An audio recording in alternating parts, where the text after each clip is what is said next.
একটা গল্প মনে পড়ে গেল।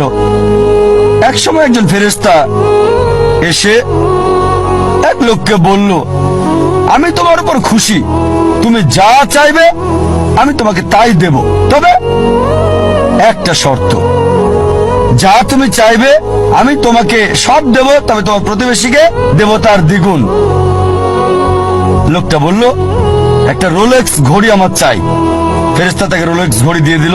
প্রতিবেশী দুটো রোলেক্স ঘড়ি পেল।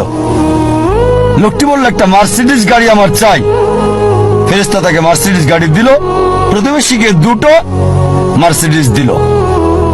লোকটি বলল, একটা সুন্দর বড় বাংলো চাই। ফেরেশতা তাকে সুন্দর বড় বাংলো দিল। তার প্রতিবেশীকে দেওয়া হলো দুটো সুন্দর বড় বাংলো। লোকটি পরে বলল, দয়া করে আমার শেষ ইচ্ছাটা তুমি পূরণ করে দাও। কি সেটা? আমার একটা চোখ তুমি নষ্ট করে দাও, যাতে কিছু আমি চোখে না দেখতে পাই। চিন্তা করেন, সে তার নিজের চেয়ে প্রতিবেশীকে নিয়ে বেশি ব্যস্ত। তার জীবন সহজ কিন্তু জটিল সেটা ভাবছে না সে। প্রাচুর্য কি দারিদ্রতা যাই থাকুক, সে বেশি চিন্তিত তার প্রতিবেশীর চেয়ে ভালো জীবন যাপন করা নিয়ে।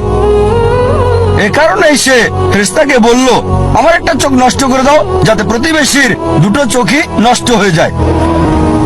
এভাবে আমরা প্রতিবেশী কেন্দ্রিক। নিজে সুখী কিনা ভাবছে না, দেখতে পারবে কিনা সেটা ব্যাপার না।